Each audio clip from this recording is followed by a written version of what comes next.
Hello, good evening, everyone, to Karma in association with Lassie Talk, the live series on strength. It is a strength series, episode 1. And I'm happy to be hosting such a wonderful interaction wherein we are going to celebrate Mental Health Month. But I always believe that mental health is more on mental strength. And when we are talking about mental strength, many people feel that those who are physically very strong, they are the people who are supposed to be called as strong people.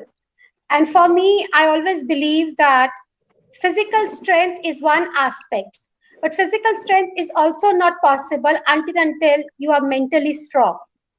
I am sure आप सब मेरी इस बात से बहुत ज्यादा agree करेंगे कि फाइनली तो वो बोलते हैं ना, अर्जुन की आंख का जो तीर लगा था जो मच्छी पे, वो उसकी दिमाग मेंटल स्ट्रेंथ के ऊपर, उसकी कंसंट्रेशन पे, उसका जो परसिवरेंस है और जो वो कुछ भी कर लेने की जो धगस है, उसकी वजह से नहीं कि भी how strong well built he was. So today we are going to talk about, in the strength series, the episode 1, we are going to talk about some extraordinary people. And we know some Stephen Hawking है हमारे पास, हम जानते हैं जिनको. और ऐसे हमारे अहमदाबाद के स्टीफन हॉकिंस है. हमारे अहमदाबाद में ऐसे लोग हैं जिन्होंने डिसेबिलिटी को एबिलिटी में कन्वर्ट किया है. उनकी जो that is why I called when I shared the session with everyone. And today I'm going to talk to 3 magical people, and the third person is there with us today.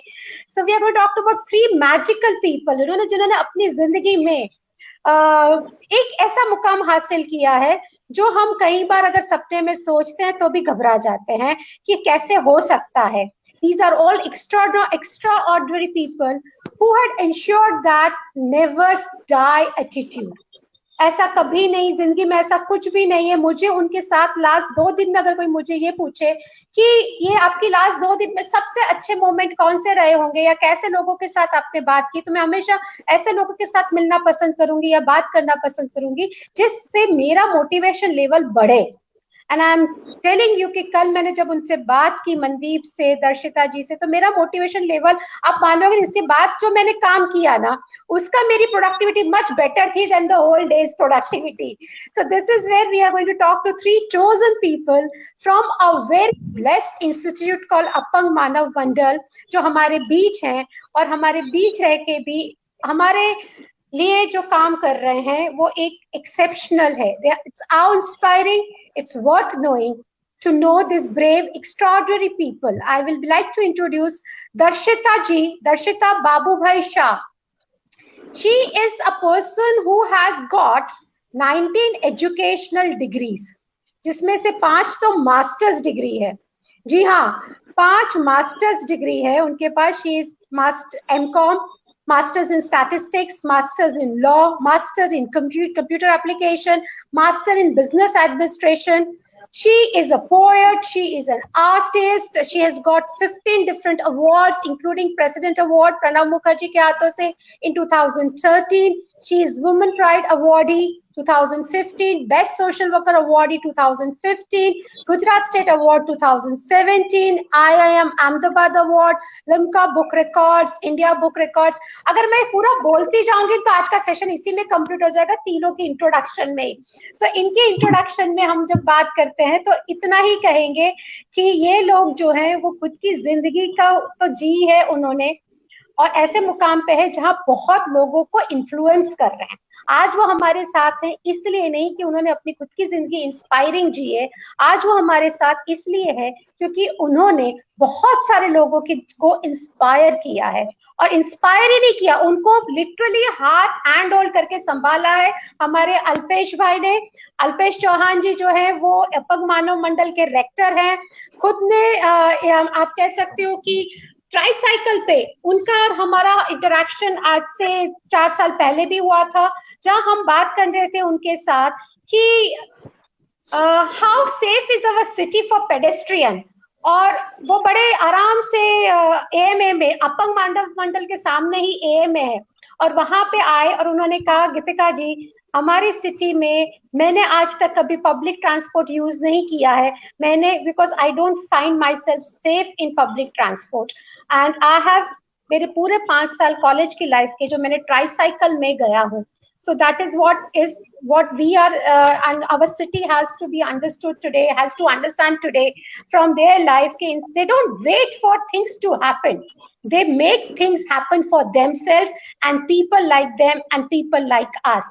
हमारे साथ मनदीप गोहेल भी हैं. मनदीप गोहेल की मैं क्या बात करूं, वो हमेशा लड़का हंसता रहता है.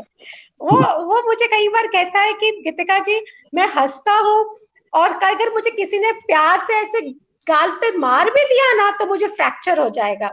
He suffers with 90% osteoporosis. Yes, you are right. You are hearing right. He is suffering from 90% osteoporosis. So he is very prone to fracture and completely उसके legs and hands को उतना संभालता है.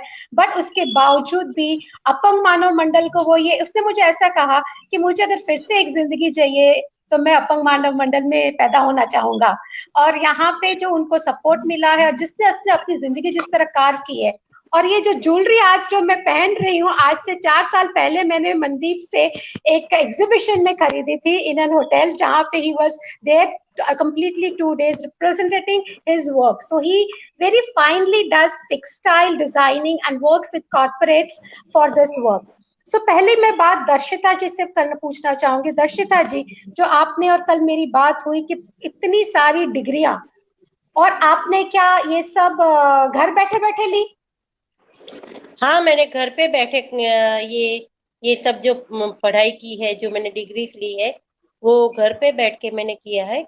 क्योंकि जब मैं पैदा हुई थी 1965, उस एरा में तो स्कूल भी कम थी, और फिर इतनी भी ज्यादा एक्सेसिबल भी, बिल्कुल जीरो एक्सेसिबिलिटी थी.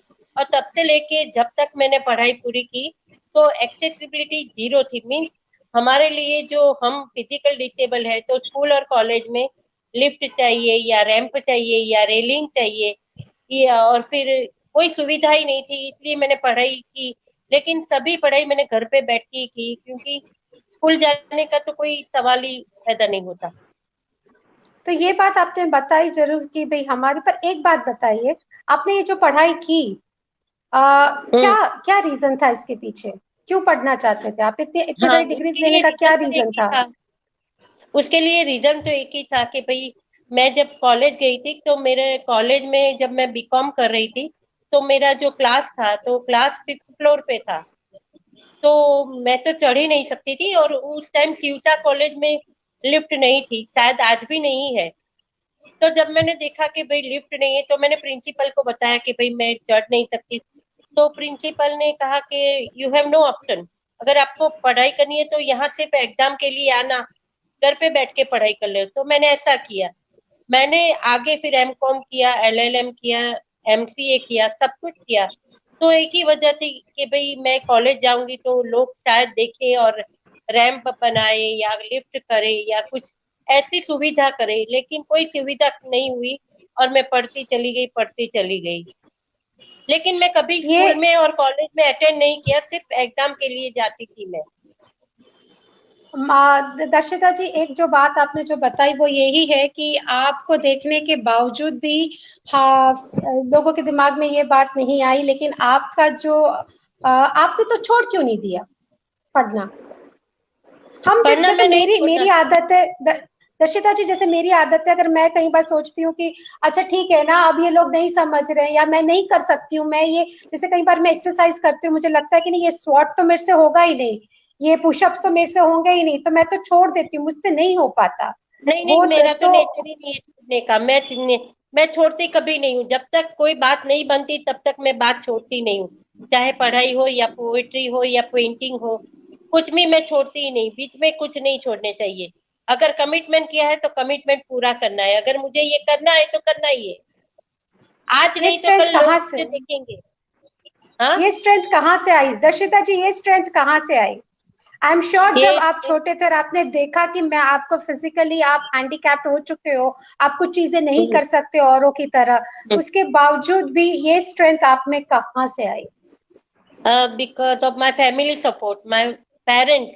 वो लोग बोलते थे कि भाई कभी बैकअप नहीं करना चाहिए, कभी पीछे नहीं हटना चाहिए, जिंदगी में तो ऐसा ही रहेगा, आगे ही जाना है और आगे ही बढ़ना है, ऐसे ही आते रहेगा, ऐसे ही होता रहेगा, लेकिन हमें कुछ छोड़ना नहीं है।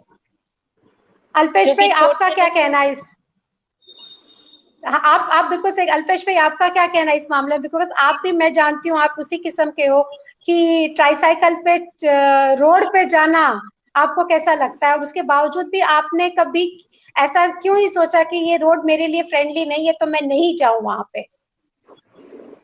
पहले से ही मन में ऐसा ठान लिया था कि जो भी करना है अपने बल पर ही करना है, किसी पर डिपेंड नहीं रहना है।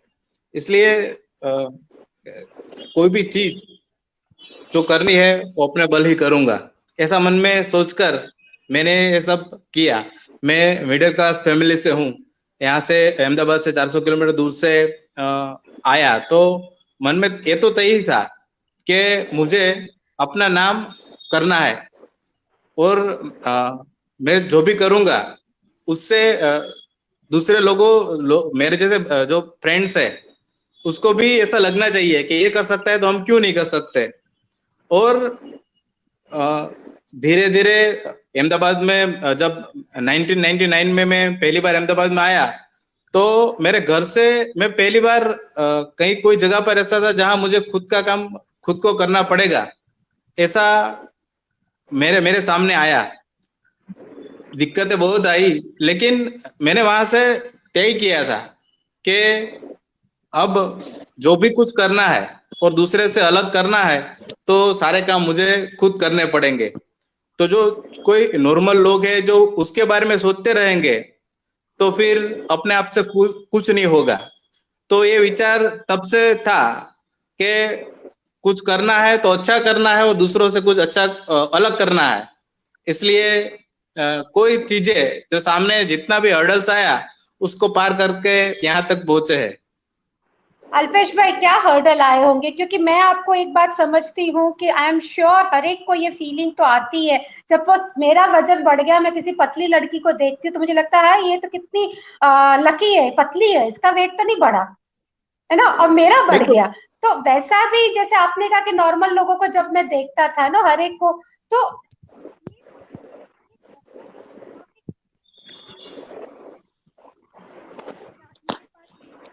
आपकी आवाज नहीं आ रही गीतिका जी।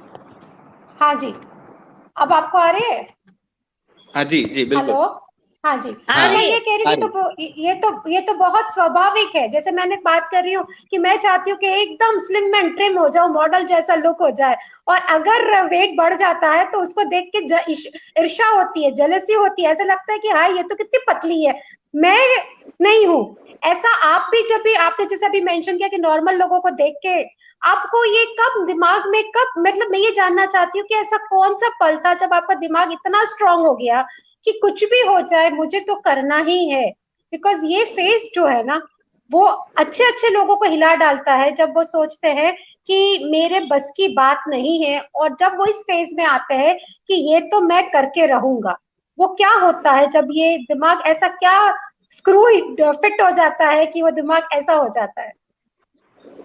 गीतिका जी, पहला तो मैं पहले स्टैंडर्ड से पढ़ा हूँ फिजिकली चैलेंज बच्चों के साथ, और अच्छा 12वीं कक्षा तक ऐसे बच्चों के साथ ही पढ़ा हूँ। तो जी। वहां तो मुझे तो, क्योंकि हम सब एक एक जैसे थे, तो वहां तो सब मैनेज हो जाता था। लेकिन 12वीं क्लास के बाद मुझे आगे पढ़ना था। अब ऐसी कोई जगह नहीं है कि जहाँ कॉलेज करना है तो फिजिकली चैलेंज के लिए कोई अलग कोई कॉलेज हो, ऐसा था नहीं। तो पहली बार मुझे पता चला कि यहाँ अपंग मानव मंडल में ऐसे बच्चों को फैसिलिटी प्रोवाइड की जाती है कि आप वहां रहकर कोई एक कोर्स ज्वाइन करके आप अपना जो स्टडीज है वो आगे बढ़ा सकते हो। तो मैं पहली बार आया, मैंने सब देखा, फिर कॉलेज में एडमिशन लिया, तो पहले मैंने HK कॉलेज में एडमिशन का फॉर्म पहले किया सबमिट, और बाद में सेंट जेवियर्स कॉलेज में फॉर्म सबमिट किया। तो मुझे मालूम पड़ा कि थोड़े बहुत बच्चे यहाँ अपंग मानव मंडल से भी सेंट जेवियर्स कॉलेज में पढ़ते हैं, तो उसी हिसाब से उसके पास में कॉलेज थी, तो मैंने वहां एडमिशन ले लिया। लेकिन ये मेरा पहली बार ऐसा मौका था कि मैं फिजिकली चैलेंज बच्चों को छोड़कर कोई नॉर्मली बच्चों के साथ पढ़ने जा रहा हूँ। तो वहां तो मेरे कोई फ्रेंड्स नहीं थे, मैं अकेला था। तो शुरू में तो क्लास में वहां तो लेक्चर रूम बदलने पड़ते थे। वहां स्कूलिंग में तो कैसा था कि टीचर बदल जाते थे, यहाँ तो प्रोफेसर भी बदल देते और लेक्चर रूम भी बदल जाते थे। तो मैंने 3 दिन तो मैं एक ही जगह पर बैठकर पढ़ा, क्योंकि मुझे पता नहीं था कि मुझे लेक्चर रूम बदलना है। मेरे सब्जेक्ट है तो सब्जेक्ट के तौर पर मुझे लेक्चर रूम बदलने पड़ेंगे।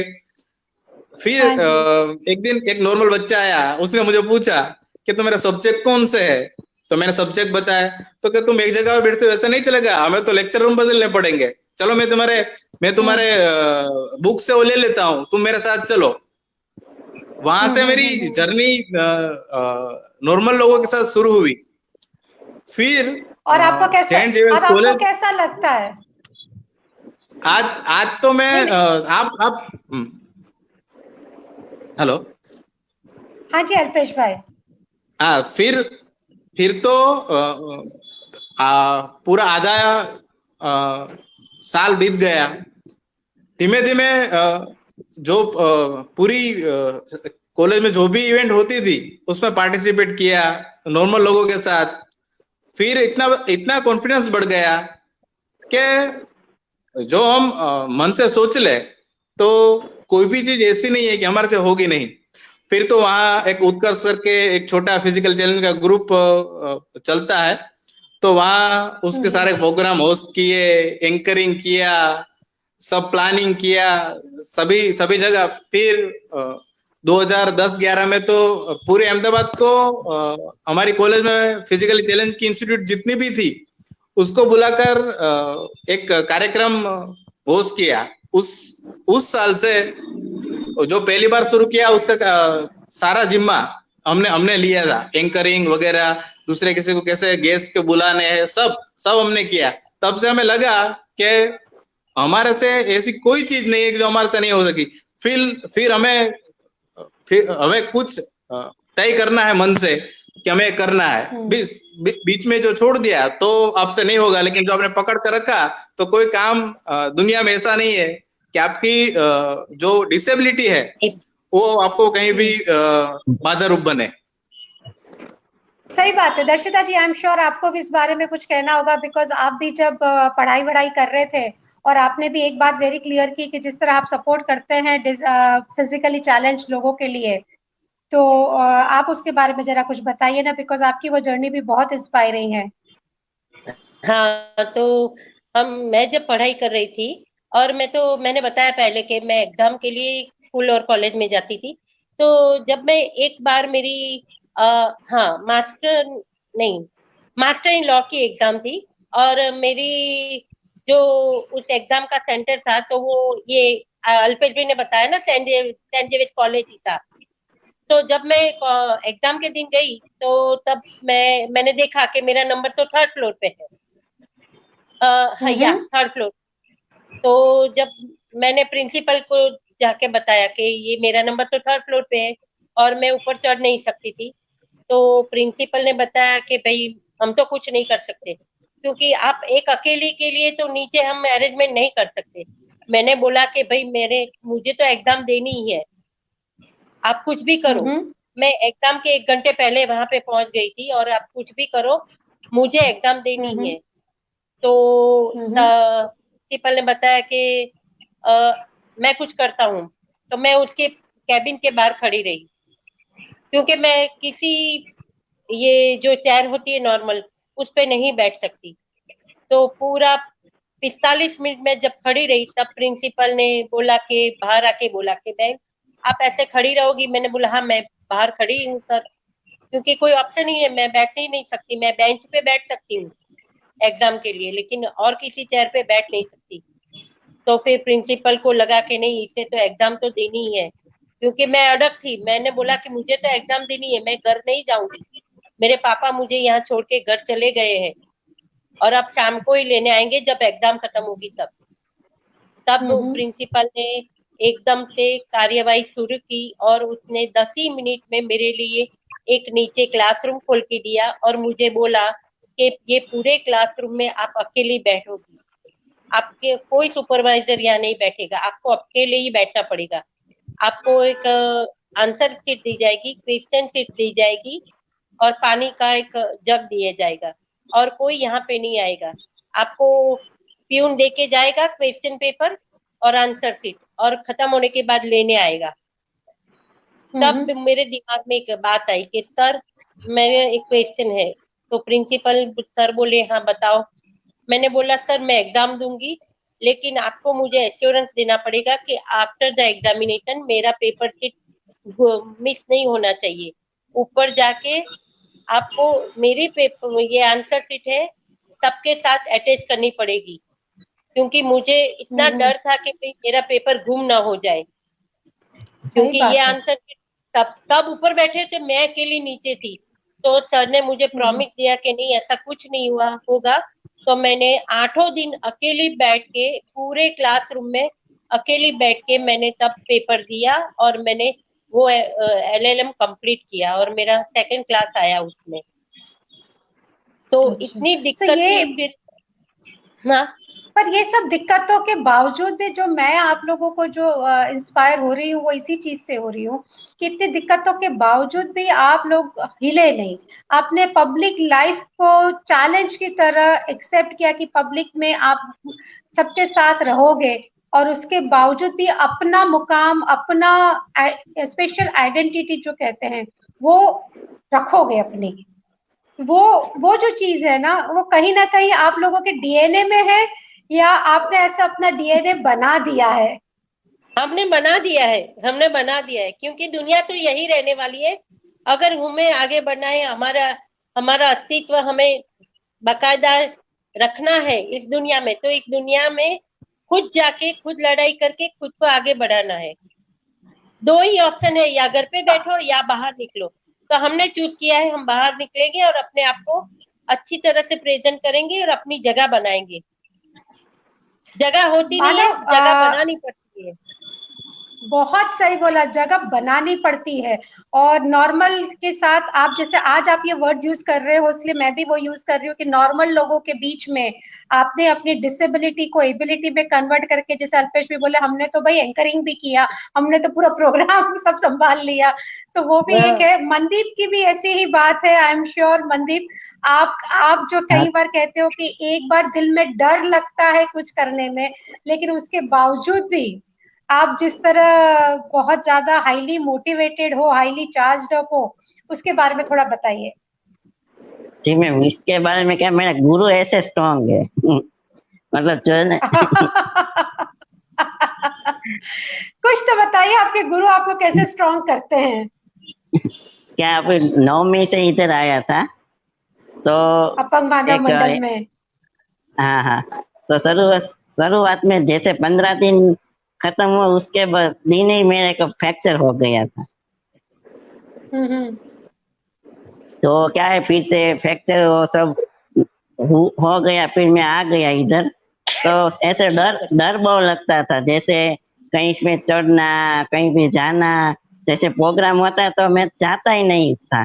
फिर मुझे मेरे दोस्त और अल्पेश भाई और दूसरे भी एक हमारे हॉस्टल में एक्टर है मणिलाल साहब करके, और मुझे ऐसे ऊंचा कर मतलब मैं व्हीलचेयर पर बैठा के ऐसे संभाल के लेके आते थे और बोलते थे कुछ नहीं होता, पर मेरे मन में ऐसे एक क्षण ऐसा लगता था कि कुछ होगा कुछ होगा।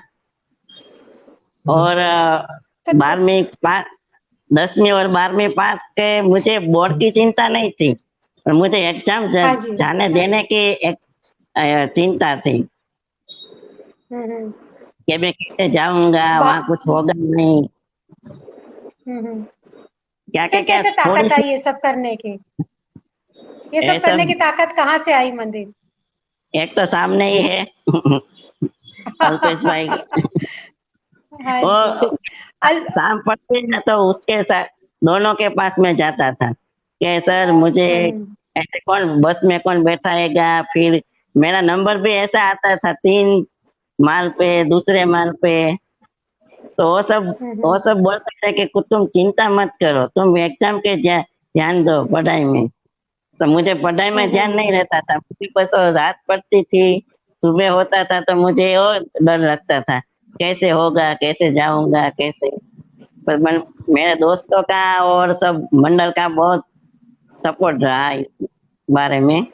और मैं 10वीं 12वीं के एग्जाम भी बाहर देने के लिए गया और पास भी हो गया। आप सब लोग अपंग मानव मंडल से एसोसिएटेड है, और मैं भी काफी इंस्पायर्ड हूँ इस जगह से।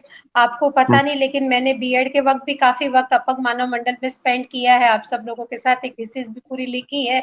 15 दिन जब मैं वो वक्त जो आपके साथ गुजारा था, वो वक्त में मुझे इतना ज्यादा इंस्पिरेशन खुद को मिला कि मुझे जब ये स्ट्रेंथ सीरीज की बात आई तो हमने कहा कि नहीं, सबसे पहले आप लोगों को इधर आपके साथ बात करवानी है, क्योंकि आप लोगों का जो बोलते हैं ना, आत्मनिर्भर in real sense. Modi ji तो बोल रहे हैं कि भारत को आत्मनिर्भर होना है, लेकिन आप लोगों का जो है वो मैं हमेशा कहती हूँ कि आप लोग आत्मनिर्भर इन रियल सेंस हो। एंड आई थिंक वही जरूरत है हमें, कि हमें किसी की इंतजार करने की जरूरत नहीं है। हमें आई आपकी जब मैं बात सुनती हूँ तो मैं एक ही बात समझ सकती हूँ कि किसी के ऊपर इंतजार ना करो कि कोई आपका हाथ पकड़े। आप एक दूसरे का हाथ पकड़ के आगे बढ़ते आ रहे हो। दर्शिता जी, आप तो काफी एनजीओ एक्टिविटी भी करते हो, आप तो ऑलमोस्ट वन वुमेन आर्मी हो पूरी की पूरी। एम आई राइट? तो आप इस या सब चीजों में हाँ, ये सब चीजों में आपका गोल क्या है लाइफ में अब? क्योंकि ऑलरेडी आपने काफी चीजें हासिल कर ली, काफी अवार्ड्स मिल लिए, अब फिर भी आपका गोल क्या है लाइफ में? मेरा तो गोल ही ये है कि भाई जो मेरे जैसे है फिजिकली चैलेंज बच्चे हैं या मेंस है, वुमेन्स है, उन लोगों को बैक टू लाइफ लाना है। मींस जो ये अपंग मानव मंडल और सब एनजीओ तो काम करती है, लेकिन जो एनजीओ के बाहर जो लोग हैं उन लोगों को भी सपोर्ट चाहिए एजुकेशन के लिए, उनके सेल्फ डेवलपमेंट के लिए। उनको एनकरेज करना है, उनको एम्पावर करना है। तो ये एक मेरा मोटो है कि back to life, not only physically challenge person but all human being. इन सबको मुझे बाहर लाना है, क्योंकि काफी तक मैंने देखा है कि भाई नॉर्मल जो लोग होते हैं, जो फिजिकली चैलेंज नहीं होते या कोई भी चैलेंज वो कुछ भी नहीं होता, लेकिन वो कहीं कहीं पे भी अटके हुए होते हैं। तो उन सबको मुझे बाहर लाना है और बैक टू लाइफ करना है कि वो अच्छी तरह से अपने आप अपने खुद को प्यार करे और समाज को भी प्यार करे। क्योंकि जब बंदा खुद को प्यार करेगा तो अपने आप ही सभी इंसान को प्यार करेगा। और मैं तो खुद खुद को बहुत प्यार करती हूँ और सबको वो प्यार मैं करती देख हूँ। सकती हूँ मैं देख सकती हूँ जितनी आपसे जब बातें होती है कि आप अपनी फेवरेट हैं। एक चीज मैं अल्पेश भाई आपसे भी बात करना चाहूंगी कि आप एज हम हाउ कैन यू, आपकी जितना स्ट्रेंथ है, आप how why don't we ensure that we make the world more you can call it as inclusive for physically challenged also? जैसे अपंग मानव मंडल से जब बाहर निकलते सीधा रोड पे आ जाते हैं, आई एम श्योर हम्म। आपको व्हील चेयर डायरेक्ट रोड पे ले जाना भी डर लगता तो होगा ही, अपनी खुद की वजह से नहीं, किसी और की गलती की वजह से। तो मैं तो यही चाहूंगी, और आई एम श्योर हम ऐसे लोगों को इकट्ठा कर सकते हैं जो ये बात करें कि हमारी सिटी फिजिकली, आज जो लोग हमको सुन रहे हैं फेसबुक पे, ये जानना बहुत जरूरी है कि ये लोग ये सारे लोग हैं जो बहुत आत्मनिर्भर लोग हैं, लेकिन कहीं ना कहीं हम जो है, जो अपने आप को नॉर्मल कह रहे हैं, वो नॉर्मल सोच नहीं रहे हैं। हम ये नहीं सोच रहे हैं, हम अपने स्वार्थ में हैं कि ये दुनिया तो सिर्फ हमारे लिए है, ये रोड तो हमारे लिए है, ये शहर तो सिर्फ हमारे लिए है। Am I right? कहीं ना कहीं हम आपको कहीं ना कहीं हम एक दूसरे को भूल जाते हैं इस चीज को लेके। तो आपको नहीं लगता कि ये चीज एक होनी चाहिए? किस हद तक आप इस चीज को प्रेजेंट करना चाहोगे? एक गीतिका इंक्लूसिव जी, सोसाइटी। बिल्कुल। जी ये बात हम मैं पहले ये कहना चाहूंगा कि हमारे यहाँ से लोग अब्रॉड जाते हैं तो वहाँ की बातें बहुत करते हैं कि यहाँ ऐसी इंफ्रास्ट्रक्चर ऐसा है, ऐसी सुविधाएं है, ऐसा है। तो मैं तो जो सुन रहे और देख रहे हैं हमें उनसे पूछना चाहता हूँ, तो ये हमारे हमारे सिटी में, हमारे विलेजेस में या हमारे कंट्रीज में ऐसा क्यों नहीं हो सकता? आप सोचिए कि कोई कोई बंदा जिनको ऐसी तकलीफ है वो रास्ता क्रॉस कर रहा है, तो आप उतना भी नहीं सोच सकते कि इनको कुछ आप देख तो सकते हो कि उसको कुछ दिक्कत है, तो आप उसके बारे में सोचिए। दुनिया में जल्दी किसको नहीं होती है? सबको होती है। लेकिन आप कोई रास्ता ऐसा बंदा कोई पार कर रहा है तो आप देखिए, पहले उनको प्रेफरेंस दीजिए। ऐसी ऐसी सोच लोगों में होनी चाहिए। ये मैं जो मैं ऐसा कोई अच्छा समाज हमें बनाना है तो पहले लोगों को ये बात है जो दिमाग में रखनी पड़ेगी।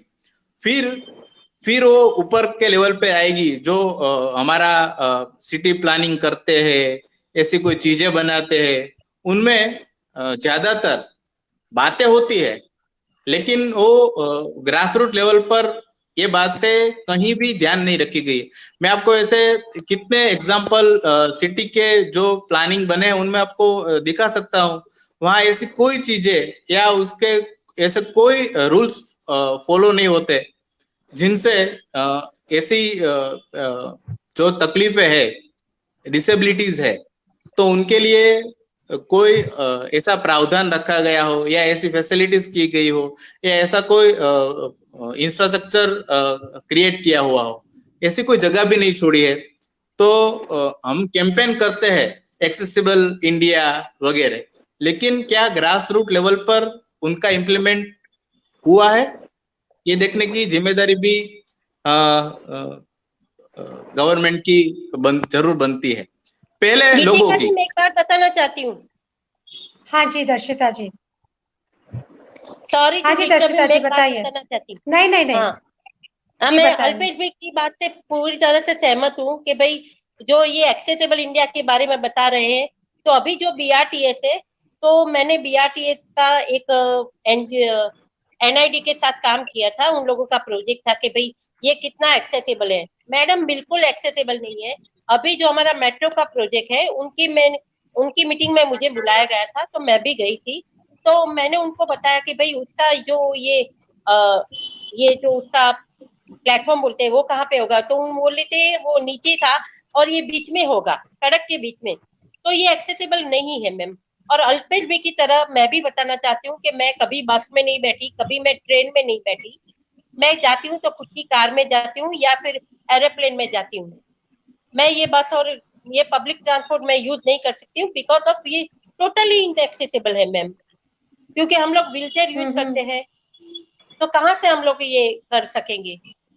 क्योंकि हमारे पे और मनदीप दर्शिता जी, और मनदीप जैसे लड़के तो है मनदीप जैसे लड़के तो है कि जो थोड़ा सा भी कहीं पे भी जोर से ऑस्टियोपोरोसिस के हैं, सफर करते हैं। 90% ऑस्टियोपोरोसिस है मनदीप को, कैल्शियम डेफिशिएंसी है, तो कहीं पे भी थोड़ा सा भी जर्क लगा तो फ्रैक्चर हो जाएगा। और उसका हाँ, तो ये सब जो चीजें हैं कहीं ना कहीं आप लोगों को ऐसा नहीं लगता, जैसे आज हम जो बात करें वो स्ट्रेंथ सीरीज में बात करें, और आपकी ये सब बातें वही इंपॉर्टेंट है जानने के लिए कि ये सब चीज के बावजूद भी मनदीप आप अपने आप को कैसे everyday getting up in the morning और वो इतनी प्यारी सी स्माइल देते हो आप, बिकॉज जब भी मैं आपसे मिली हूँ आपके चेहरे पे सिर्फ स्माइल होती है हर बार।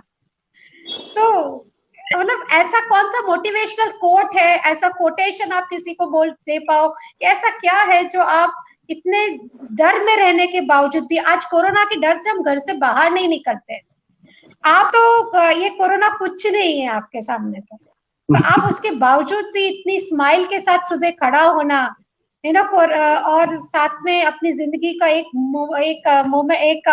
पर्पस हो के आगे लेके चलना, जरा आप कुछ उसके बारे में बताइए, आप क्या करते हो, आपका क्या ये सीक्रेट है? जी मैम, क्या है, ऐसा परेशानी तो रहती है, ऐसा वैसे मतलब क्या संघर्ष तो कला को दिन पर भी है, तो ऐसा दुखी रहना और सब नहीं, पहले से मेरा एक स्वभाव ही ऐसा है कि वो मतलब जो परेशानी है वो पीछे रखो और जो खुशी है वो आगे करो। तो आजकल के लोग जो डिप्रेशन में बैठे रहते हैं जस्ट बिकॉज कि एग्जाम में कम मार्क्स आए, या जी 4 पिक्चरें नहीं मिली और हाँ डिप्रेशन में आ गए, या बिजनेस डाउन गया और डिप्रेशन में आ गए, या तबीयत में थोड़ी सी ऊपर नीचे हो गई, हार्मोनल इम्बैलेंस हो गया और डिप्रेशन में आ गए, ऐसे लोगों को आप क्या बताना चाहोगे? वो तो मैं क्या बताऊँ उस लोगों को। मैं तो बताना आपको चाहूंगी क्या कि हंसी? It is part of life ma'am, it is a part of life, सब कुछ होता है, इट इज पार्ट ऑफ और लाइफ। और मैं कहना चाहूंगा कि कोई भी सॉल्यूशन है तो उनका अपने अपने अंदर से निकालो। दूसरों के पास अपेक्षा रखोगे तो आपको कहीं सॉल्यूशन नहीं मिलेगा, सजेशन मिलेगा। सही सॉल्यूशन कहा, तो अपने आप बहुत ही है। सही कहा। अपना अपना अपना अपना इनर इतना मजबूत बनाओ कि आपको कहीं डिप्रेशन ऐसी कोई, अपने आप को इतना खुद खुद क्यों स्ट्रोंग नहीं करते कि आपको दूसरे की सलाह लेनी पड़े, दूसरों पर डिपेंड रहना पड़े। जो खुद खुद के बल खड़े हो जाओगे, अपने अपने सॉल्यूशन खुद निकालोगे, तो फिर डिप्रेशन में आने की कोई बात ही नहीं है। सही बात है। क्योंकि तकलीफ आजकल जो, तकलीफ तो गीतिका हाँ जी जी अल्पेश भाई, किनको नहीं होती, जो भगवान थे उनको भी तकलीफ आई है। तो हम तो इंसान है, आदमी है, तो तकलीफ तो आने वाली है। तो उनसे उनसे भागेंगे तो हम इंसान इंसान कहलाने के लायक ही नहीं रहेंगे। गीतिका जी, मैं एक बात बताना बिल्कुल चाहती हूँ कि मैं अगर कोई भी परेशानी हो तो उसका मैं कई सारे ऑप्शन में ढूंढती हूँ। अगर मुझे बाहर जाना है, घर से बाहर जाना है, तो मैं एक ऑप्शन तैयार नहीं रखती, मैं 5 ऑप्शन तैयार रखती हूँ कि भाई 1-2 फेल हो जाए, बाकी के तो काम आ जाएंगे। तो ऑप्शन तैयार रखने चाहिए ऐसा, और अपने दिमाग से ज्यादातर सोचना चाहिए कि मुझे इससे बाहर निकलना है तो मैं कैसे निकलूंगी, मैं क्या करूंगी तो अच्छी तरह से मेरा सब कुछ खत्म हो जाए। तो एक मीन्स दिमाग को अच्छी तरह से ट्रेन करना पड़ता है इसके लिए। वो क्या दिमाग कैसे के करते हवाले हैं? नहीं क्योंकि होना है, दिमाग के मैं हवाले नहीं काफी होता लोगों है, को हमें दिमाग को करना पड़ता है। आई नो वेरी नाइसली आपने बोला कि you need to be the master of your brain and not be brain your master. यही Yes, चीज है। बहुत सही बोला आपने। एक्चुअली काफी लोग हैं आज के जमाने में, जो टाइम जो हमने ये स्ट्रेंथ सीरीज इसीलिए प्लान की, last is learn act share inspire and Karma के दोनों के मिलके, कि अभी का जो वक्त है वो वक्त इतना है, डिप्रेसिव टाइम है, हर कोई कहीं ना सही बात। कहीं उलझा हुआ है, कोरोना में ऐसा फंसा है कि वो एक विशियस साइकिल में घुस गया है। और एक साइड बात हो रही है कि भाई आप जो कह रहे हो वो बहुत अच्छा लर्निंग उसको में से आ रहा है कि आत्मनिर्भर होना। हमको किसी, जैसे अल्पेश भाई ने कहा कि किसी से पूछोगे तो सॉल्यूशन नहीं मिलेगा, सजेशन मिलेगा, और अपने अंदर यस, ही झांकोगे तो सॉल्यूशन खुद के पास ही है। ये सब बातें सही बात। अगर मैं किसी को, और आज ये सीरीज के साथ मैं सारे पार्टिसिपेंट्स जो हमको सुन रहे हैं उनको मैं बताना चाहूंगी, एक बहुत इंपॉर्टेंट बात है, जो कि ये बातें नहीं है, ये इन तीनों ने जिंदगी इस तरह की जी रहे हैं, ये सिर्फ बात नहीं कर रहे हैं, ये सिर्फ मोटिवेशनल स्पीकर नहीं है, इन्होंने ये ऐसी जिंदगी जी रहे हैं। आप मनदीप को देखो, मनदीप के चेहरे से कभी स्माइल नहीं जाती है। आप उन सबकी स्माइल लाइंस देखोगे तो अल्पेश भाई की स्माइल लाइंस भी ऊंची है। और आप किसी भी नॉर्मल लोगों को देखोगे, इनफैक्ट आप लोग इसमें सक्सेसफुल हो, कि इनकी सबकी स्माइल लाइन नीचे होती है। हम लोग का सबका मुंह नीचे नीचे होता है, आप लोगों का मुंह ऐसे ऊंचा है। एंड उसी वही चीज है। तो आपके आसपास कभी ऐसे लोग आते हैं जो अपने आप को नॉर्मल समझते हैं लेकिन मेंटली अपने आप को वीक समझते हैं, तो उस केस में आपको क्या कभी हंसी, इसलिए आपकी स्माइल लाइन बढ़ती गई है कि सब कुछ भगवान ने दिया फिर भी ऐसे अपने आप को ऐसा डिप्रेशन में समझ रहे हो? आपको क्या लगता है कई बार ऐसा? गीतिका जी, मैं एक बात बोलना चाहता हूँ जी कि मैं कई लोगों को कहता हूँ कि आप आपके दिमाग में आपको कुछ तकलीफ हो गई, नॉर्मल लोगों को, कि आपको कुछ तकलीफ हो गई, या आपको ऐसा लग रहा है कि मेरे पास तो सब कुछ है लेकिन मुझे मजा नहीं आ रहा है, तो एक बार मैंने बोला कि मेरे कैंपस में आकर आप एक कोना ढूंढ लो, वहां आप बैठ जाओ, आपको कुछ बोलना नहीं है, सिर्फ मेरे यहाँ रहने वाले जो बच्चे हैं उनको आप देखो, आपको अपना सॉल्यूशन खुद मिल जाएगा। और सही बात, मेरे खुद के भी मैं इंस्पिरेशन उनमें से लेता हूँ, इन बच्चों में से लेता हूँ कि मेरी डिसेबिलिटी इतनी है, तो मेरे से ज्यादा डिसेबिलिटी वाले इतने जोश से, इतने पेशेंस से काम कर रहे हैं, वो रोज बरोज का काम कर रहे हैं, तो आप उनको देखोगे तो मुझे ऐसा लग रहा है कि मेरी डिसेबिलिटी तो कुछ नहीं है। तो मुझे दूसरे किसी के पास मेरी कोई उलझन है, मुझे किसी के पास रजू करने की या उसके सामने रखने की मुझे कोई आवश्यकता ही नहीं लगती है। तो मेरे सोल्यूशन मुझे वहां से ही मिल जाते हैं। मैं वहां देखता हूँ कि मेरी डिसेबिलिटी है, मेरे से ज्यादा किसी के दोनों हाथ में भी तकलीफ है, दोनों पैर में भी तकलीफ है, तो भी सुबह इतनी जल्दी जग जाता है, तो उसका जो डेली रूटीन वो काम करता है, उनको आप देखो तो मुझे लगता है कि उसके आगे तो मेरी डिसेबिलिटी है ही नहीं, तो मेरे से क्यों नहीं होगा, मेरे से क्यों नहीं, मैं तो ये कर सकता है तो मैं उससे ज्यादा अच्छा कर सकता हूँ, तो मेरा सोल्यूशन मुझे वहां ही मिल जाता है। सही बात है। एक बात मैं आप तीनों को बताना चाहती हूँ, एंड मे भी हो सकता है कि मैं थोड़ा सा आपको रूड लगूं इस बात पे, लेकिन आपने जो बात की इस वजह से मेरे दिमाग में एक थॉट आ रहा है कि जनरली लोग अपने से ऊंचा देखते हैं, अपने से ज्यादा पैसे वाला देखते हैं, अपने से ज्यादा सुंदर देखते हैं, अपने से ज्यादा प्रेजेंटेबल देखते हैं, अपने से ज्यादा इंटेलिजेंट देखते हैं और दुखी होते हैं कि इसके पास है मेरे पास नहीं है। आई थिंक यही एक कारण है, उसके पास 15 है मेरे पास तो 2 है।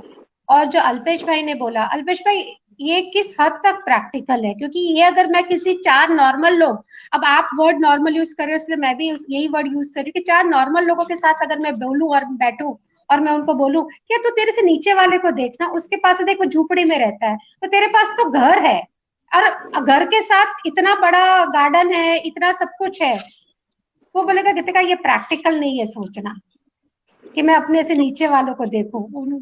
आपको क्या लगता है, आप उन लोगों को क्या मुंह तोड़ जवाब देना चाहोगे?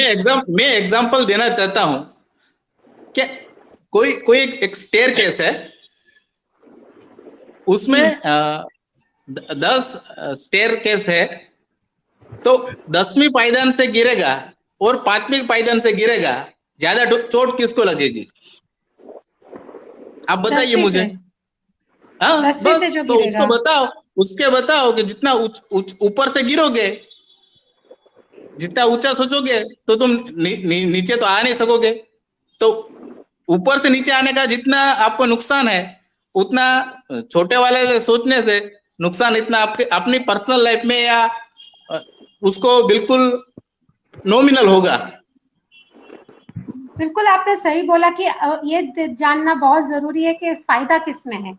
अपने से ऊंचा देख के, अपने से जो ज्यादा बेटर कर रहा है उसकी लाइफ देख के अपने आप को नीचा सोचना, अपने आप को अनसेटिस्फाइड, अनसक्सेसफुल, लेस अकम्प्लिश सोचने में फायदा है, या अपने से जो अभी ज्यादा मतलब जिसके पास अपने से कम है उनकी तरफ देख के अपने आप को खुशनसीब सोचने में ज्यादा फायदा है। फायदा जिसमें अपना खुद का है वो देख सोचना बहुत जरूरी है। आज जो लर्निंग्स मेरे लिए भी 3-4 चीजें बहुत अच्छी है, जैसे मैंने आपको बताया कि ये चीजें जो जनरली जब हम सब इकट्ठे, दोस्त सब इकट्ठे होते हैं और फिलोसॉफी की बातें करते हैं, बड़ी बड़ी बातें करते हैं, तब आधे जन यही बोलते हैं यार ये तो इम्प्रैक्टिकल बातें हैं, आ तो खाली फिलोसॉफिकल बातों છે, આ તો કોઈ દિવસ આવું તો થાય ફિલોસોફી। હું એટલે જ કહેવા માંગીશ કે તમે જે કંઈ જીવનમાં કરો છો એ પોતાના એક અંતે તો નિજાનંદ માટે છે ને, પોતાના આનંદ માટે છે। સાચી વાત છે। દરેક વસ્તુ આપણે કરીએ છીએ પોતાના નિજાનંદ માટે કરીએ છીએ ને। देखो तो सही, मनदीप कितना हंस रहा है, मैं तो उसकी शक्ल ही देख रही हूँ, इतना आनंद में रहता है ये लड़का, सब कुछ होने के बावजूद, मतलब सब शरीर में इतना सब कुछ होने के बावजूद। तो फिर एक बात बताना चाहती हूँ। जी बताइए दर्शिता जी। हाँ, तो मैं बताना चाहती हूँ कि ये जो अल्पेश भाई ने बताया कि नॉर्मल लोगों को ऊपर मीन्स सब ऊपर देखते हैं, नीचे देखता कोई नहीं है, लेकिन मुझे तो मेरे घर वालों ने मेरे जो 3 बहनें और एक भाई है, तो मेरे पेरेंट्स ने मुझे उन लोगों के साथ उसके जैसे ही अपब्रिंगिंग की है। मीन्स मुझे कभी नहीं जताया गया कि मैं डिसेबल हूँ या फिजिकली चैलेंज हूँ। मुझे तो यही बताया कि आप नॉर्मल हो और आपको नॉर्मल ही रहना है और आप नॉर्मल लोगों के साथ ही जीना है। इस तरह से कोई बात नहीं करनी। और मैं 2008 तक मैं नॉर्मल लोगों के साथ ही मैं काम करती थी और नॉर्मल लोगों के बीच ही रहती थी। फिर मुझे एक बार मैं कवि सम्मेलन में गई, तो एक रीटा बेन भट्ट करके थी लेडी, तो उन्होंने मुझे बताया कि आप मुशायरे में भाग नहीं ले सकते हो क्योंकि आप फिजिकली चैलेंज हो और आपको उन लोगों के साथ ही बैठना उठना चाहिए और उसी संस्था में जाना चाहिए। तभी मैंने तय कर लिया कि नहीं भाई, अब मुझे नॉर्मल लोगों के साथ तो भले काम करूंगी, लेकिन अब मैं उनके ऑर्गेनाइजेशन में या उनके साथ काम नहीं करूंगी। अब मैं मेरे जैसे ही लोगों के साथ काम करूंगी, उनके लिए काम करूंगी। फिर मैंने अपंग मानव मंडल ज्वाइन कर लिया। तभी से मैंने सोच लिया कि भाई मैं अपने लोगों के साथ भी खुश रहूंगी और उन नॉर्मल लोगों के साथ भी जाऊंगी। और तभी से मैंने ये तय किया है कि उन लोगों के भी बता दूं कि भाई हम जो है जैसे है, हम सबके साथ इंक्लूसिव है। मैं किसी के साथ पार्टीशन नहीं करती कि भाई ये नॉर्मल है या फिजिकली चैलेंज है। सबको अपनाती हूँ और मैं यही सोचती हूँ, मेरे पेरेंट्स ने भी यही सिखाया है कि तुम अगर बेसहारा हो तो किसी का सहारा बनो। तुम किसी का बहुत सहारा सही। बनोगी तो तुम्हें खुद सहारा मिल जाएगा। और मैंने पक्का ठान लिया कि भाई मैं सबके साथ ही जीऊंगी। बहुत सही बात कही। आज जो हमने, आई एम श्योर जो सुन रहे होंगे या हमारा वीडियो भी जो बाद में देखेंगे, वो काफी लोग ये सोच रहे होंगे कि ये ऐसे वर्ड क्यों इस्तेमाल कर रहे हैं, नो, नॉर्मल, डिसेबिलिटी। मैं एक चीज आज, क्योंकि ये मेरी कल से डिस्कशन चल रही है लोगों के साथ, जब मैं ये डाल रही हूँ, जब मैंने टॉपिक बोला कि डिसेबिलिटी टू एबिलिटी, तो गीतिका इसको डिसेबिलिटी क्यों गिन रही हो? मैंने कहा देखो, नाम बदलने से हकीकत नहीं बदल जाती। और एक सही चीज बात है। है कि जब मैंने आप लोगों के साथ बात की, तब मुझे एक चीज बहुत क्लियर समझ आई कि आपने अपनी लाइफ की चैलेंजेस को एक्सेप्ट किया है। And I think acceptance is the first thing, कि आपने यस, इसको एक्सेप्ट कर लिया। और वो एक्सेप्टेंस जब आपने इसको किया, जो कि ये मैंने आपसे कल सीखा आप लोगों से बात करके, कि और अल्पेश भाई को भी देख के, कि आपने जब अपनी लाइफ को एक्सेप्ट कर लिया कि this is my life, I have to make better out of this. Yes, and उस फिर कोई फर्क नहीं पड़ता कि आपको क्या लगे। आज इस सेशन के बाद भी आई एम श्योर आपकी स्माइल देख के बहुत सारे लोग स्माइल करेंगे, क्योंकि आज एटलीस्ट इतना तो है, क्योंकि स्माइल के साथ सोना और स्माइल के साथ उठना, और उसके बाद अपनी लाइफ में जैसे निजी आनंद के लिए काम करना। और आप सब लोग खुद को तो संभाल ही रहे हो, आप किसी और पे निर्भर नहीं हो कि कोई आपको संभाले, लेकिन इसके साथ साथ आप बहुत लोगों को भी संभाल रहे हो। आप बहुत सारे लोगों को भी एक टॉर्च बेरर की तरह आप उनको अपने तरीके से बातें समझाते हो। और आपने जो अल्पेश भाई ने कहा कि, और दर्शिता बहन तो पीआरओ है अपंग मानव मंडल के भी, अपंग मानव मंडल का पूरा मैनेजमेंट जिस तरह मैं देखती हूँ, जब भी डिप्रेशन लगे, जब भी ऐसा लगे कि मैं कुछ नहीं कर पा रहा हूँ, एक बार मैंने आपका इनविटेशन एक्सेप्ट किया, अपंग मानव मंडल में जाके देखिए, वहां पे कॉर्नर में बैठिए। आई एम श्योर आपका जो डिप्रेशन है या जो थॉट प्रोसेस है कि मेरे से ये नहीं हो सकता, वो एकदम, आई थिंक वहीं पे आपका स्क्रू टाइट हो जाएगा। और आई एम श्योर आपको कोई साइकोलॉजिस्ट या साइकेट्रिस्ट की जरूरत नहीं पड़ेगी। हमारे ये सारे जो योद्धा हैं, आज मैं आपको योद्धा कह सकती हूँ, ये सारे जो योद्धा हैं, वही उनकी शक्ल, उनकी फोटो, उनकी स्माइल ही काफी है, और जिस तरह वो स्विफ्टली काम करते हैं। I think this is what it is all about. आज के सेशन में एक चीज हम इस नोट पे, मैं एक पार्टिंग नोट पे, मनदीप आप कुछ बताना चाहेंगे? एक लास्ट हम वाइंड अप करें ये सेशन, उसके पहले आप सब एक पार्टिंग नोट पे, पूरे सारे पार्टिसिपेंट्स हैं या जो हमें सारे व्यूअर्स हैं और जो हमें बाद में भी सुनने वाले हैं, उनको एक चीज कुछ बताना चाहेंगे जिससे आपको लगता है कि यस, आप something which you want to talk to them, आपके दिल की बात। मैं बताना चाहूंगी एक बात। जी आपने बताया कि दर्शिका आपका फेस हमेशा स्माइलिंग क्यों होता है, तो जब मैं जी बहुत छोटी थी तो मेरा फेस यूं उतरा हुआ देख के मेरे मम्मी पापा और मेरे भाई बहन बहुत दुखी होते थे। तो तब से मैंने ठान लिया कि भाई कि मेरी वजह से कोई दुखी नहीं होना चाहिए। अगर मैं स्माइल करूंगी तो सब स्माइल करेंगे, और तभी से मैंने स्माइल करना चालू कर दिया है। और काफी जगह मैंने देखा है नॉर्मल लोगों के साथ ही बाहर जब आते जाते कि लोगों को हमेशा हंसता चेहरा दिखना अच्छा लगता है, कोई उतरा हुआ चेहरा नहीं दिखता, और हमेशा प्रेजेंटेबल चेहरा ही, स्माइलिंग चेहरा सबके सबके दिलों में खुशी ला देता है। जैसे एक अच्छा सा गुलाब का फूल देख के क्यों ऐसे मन खुश हो जाता है, तो फिर ऐसे ही रहना चाहिए। मुझे तो ऐसा लगता है कि भाई हमेशा स्माइलिंग फेस रखो, क्योंकि हमें देखकर अगर किसी इंसान को मुंह पे स्माइल आ गया तो हमारा जीवन सार्थक हो गया, मीन इट्स ओवर। सही बात है। अल्पेश भाई, आप कुछ बताना चाहेंगे? मैं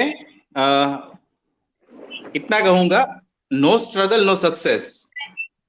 ये जो हमारे जीवन में संघर्ष नहीं होगी तो हमें सक्सेस कभी नहीं मिलेगी। या ओ फिजिकली स्ट्रगल हो, मेंटली स्ट्रगल हो, वो तो हमारे जीवन में आनी चाहिए, उनसे ही हम स्ट्रोंग बनेंगे। और अंत में मैं इम्तिहान फिल्म थी, मूवी, उनकी एक लाइन मेरे मेरे जीवन को बहुत टच करती है, वो मैं यहाँ बोलना चाहूंगा कि रुक जाना नहीं तू कहीं हार के, कांटों पे चल के मिलेंगे साये बहार के। सही बात। ओ साथी तो सही है, बहुत सही है। मनदीप, आप बताइए, आप क्या बताना चाहेंगे? ये दोनों के बोल दिया तो मेरे को ऐसा ही बोलना था। मतलब वो नहीं, क्या है, आपके दिमाग में तो, आप तो इतना बारीक काम करने वाले, सुई धागे के साथ आपने जिस तरह कहा कि आप पूरी जीन्स को स्टिच कर देते हो जैसे मशीन से बनी है। आपने मुझे फोटोज भी भेजे, मैं अपने फेसबुक पे, गीतिका सलूजा मेरा फेसबुक पेज है, वहां पे सब फोटोग्राफ्स मैं शेयर करने वाली हूँ। आपने तो मेरे फोटो की, आपने जीन्स भी ऐसे स्टिच की है, इतना बारीक काम, मतलब आप तो बहुत गहरे इंसान हो। आपके दिमाग में बहुत सारे विचार है मनदीप। और जिस तरह की आप टेक्सटाइल बनाते हो, और आज जो मैंने आपका ये पहन के भी बैठी हूँ मैं आज, और ये मेरा one of the favourite design है। मैं बहुत सबसे ज्यादा इस्तेमाल करती हूँ इसको।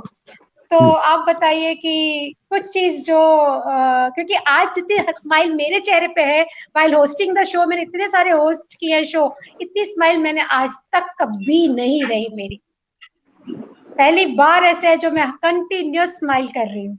तो आपका शक्ल देख रही हूँ और स्माइल आ रही है, आपने आपकी स्माइल को आप कंटेजियस कर रहे हो सबके साथ, you know, you making me smile. I am sure everyone who will be seeing this videos will have a very beautiful smile on their face. तो आप बताइए मनदीप जी, कुछ तो।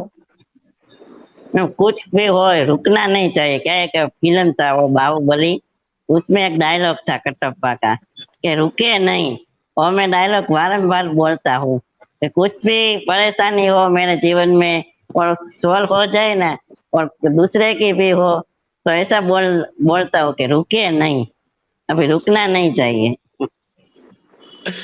बिल्कुल सही है ગીતિકા બેન, ગુજરાતીમાં પણ સરસ છે કે ચાલતો રહેજે જીવન, ચાલતો રહેજે જીવનની વાટે ને, હા, એટલે જીવનમાં હંમેશા ચાલતા રહેવું, ક્યાંય અટકી ન જવું, તો ત્યાંથી તમારો વિકાસ અટકી જાય। માની લો કે નદીમાં પાણી છે, તો એ ખડખડ વહેતું હોય ને તો તમને જોવું ગમે, એક જગ્યાએ એને બંધિયાર રાખો તો તમને પાણીમાં સ્મેલ આવશે ને પાણી તમને જોવું પણ નહીં ગમે। એટલે માણસે જીવનમાં પણ સતત કંઈક ને કંઈક નવું કરતું રહેવું જોઈએ અને સતત પ્રવૃત્તિમય રહેવું જોઈએ। આ બધા વિચારો ક્યાંથી આવે છે? તમે કોઈ બુક વાંચો છો, કોઈ સ્પીકર છે? ના, આ બધું પોતાના જીવનમાં બને છે, કારણ કે અનુભવ, કારણ કે લગભગ બધા જ અલગ અલગ ફિલ્ડમાં કામ કરવાનું થાય છે। પેલા તેમ થાય કે સાલું આ તો મારા ફિલ્ડનું નથી, મને સોંપી દીધું, મારાથી કેવી રીતે થશે? તો પછી એવો વિચાર આવે કે ના, એક વખત પડી જાઓ, અંદર પડશું તો કંઈક જાણવા મળશે, ત્યાં ને કોઈકને પૂછશું અને આગળ વધશું.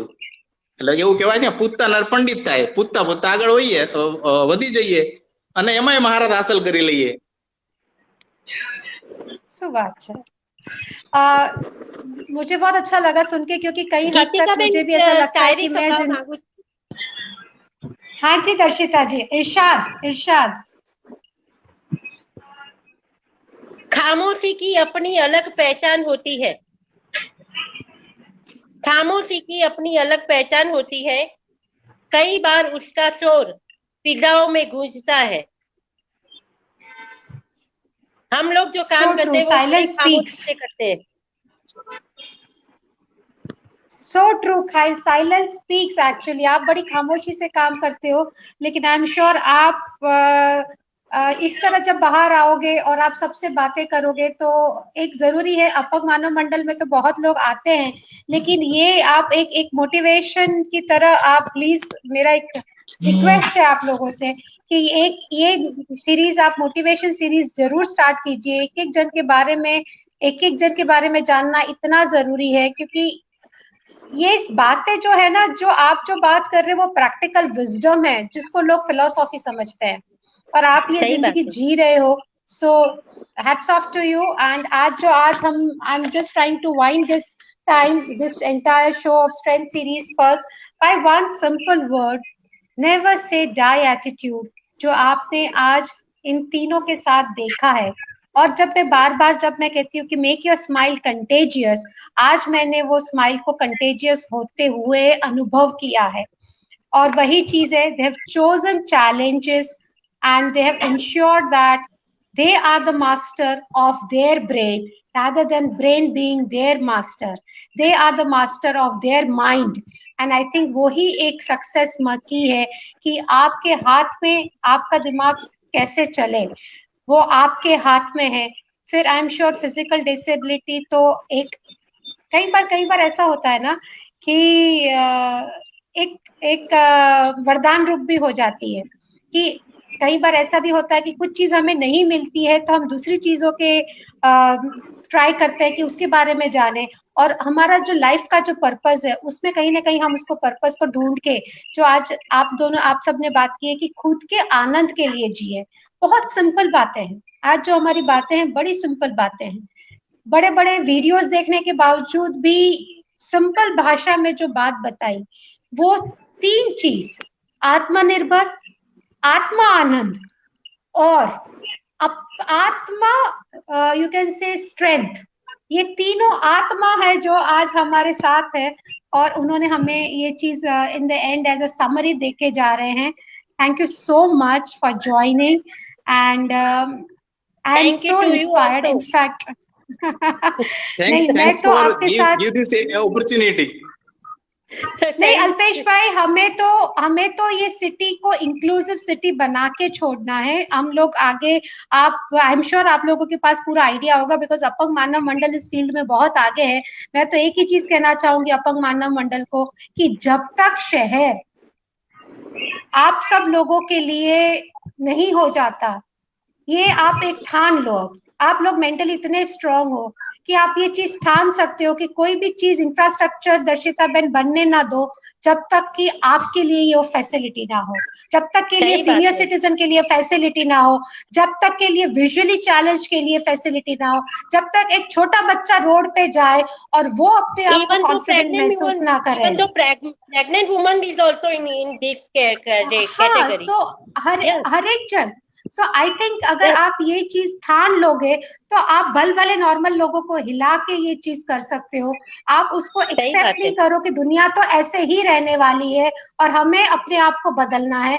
अब आगे से एक इम्पोर्टेंट एस्पेक्ट बहुत है कि आगे से दुनिया को अपने हिसाब से डिजाइन करवाना है, चाहे फिर वो एनआईडी हो, चाहे वो एएमसी हो, चाहे वो गुजरात गवर्नमेंट हो, चाहे वो एबल्ड भारत हो, या चाहे वो नेशन यूएन एक्सेप्टेबल इंडिया हो, कोई भी हो जी। तो एक्सेप्ट करना, मैं इस चीज में हमेशा मानती हूँ कि अगर मैं एक्सेप्ट कर लेती हूँ कि ठीक है ऐसे ही होने वाला है, मैं बदल जाऊंगी, लेकिन मेरे साथ साथ बहुत कम लोग आप जैसे होंगे जो इतने स्ट्रांग होंगे। तो थोड़ा बहुत आप एक ये चीज ठान ले और हम मिलके बात कर सकते हैं और ये चीज आगे ले जा सकते हैं।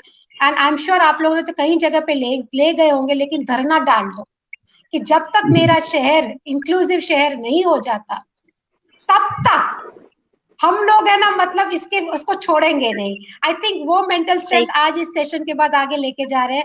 एंड जो भी हमारे साथ आज सुन रहे हैं, प्लीज इस चीज के साथ जुड़ जाइए।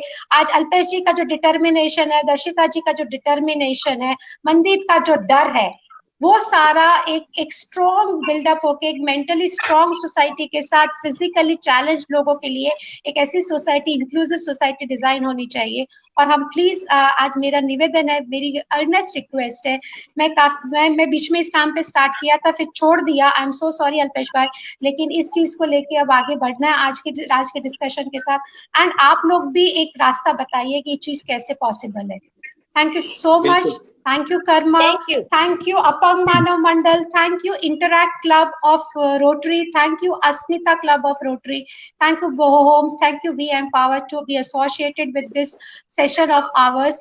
And ये चीज जो है आज जो एक छोटी सी बात है, I think उस लिए काफी लोगों ने काम किया है। इसके लिए एक ब्लूप्रिंट फिर से शुरू करें, फिर से I think हम लोग सबको मोटिवेट कर सके।